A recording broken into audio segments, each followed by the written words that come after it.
When you become a new manager from an individual contributor, your biggest responsibility is getting the work done through the team, along with your personal work. And if you are not experienced in this area, majority of the time you struggle. Let me explain this through a case study of one of my clients.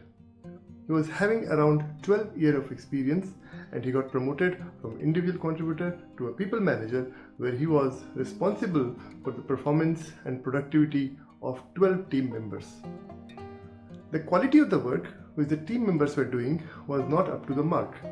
And along with that, there were some other peers who were aiming for that position of manager. They were not happy, so it was like a mix of politics, and along with the team is not performing. And he was not that good in dealing with people. An amazing individual contributor, but when it comes to working with people, he was not that great.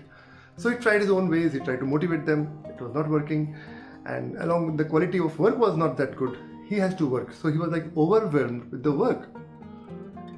Then he came out with the next strategy, becoming aggressive, started giving direct feedback. And some of the people did not like it, and along with that, when there was external politics, some of the members escalated the matter. They said, let's go to the manager, and escalated the matter, and HR has to intervene. 2 people resigned out of 12, and he was in deep trouble. And that's point in time he came to me for coaching. He said, man, I want a solution. So I started working with him. These are the following things I did with him. At the first level, I engaged his personality. I gave him an overview of his personality type. I did a psychometric assessment, and from that I came to know his personality type was direct, and he was very compliant and calculative. Now, these personality types have amazing strength of delivering results when they're individual contributor, but when it comes to working with people, it becomes a bottleneck, and he was struggling in that area. Then I also started explaining to him about the human drives, what drives human behavior. And what I found was he was driven by significance, and he was driven by basic connections and respect of people.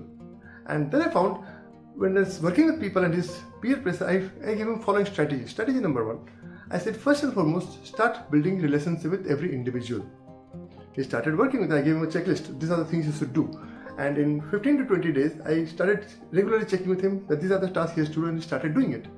Then I told him, gauge everybody's personality, their needs, and what are their performance barriers.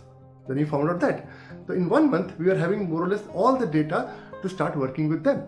And then I made a strategy, how will you empower?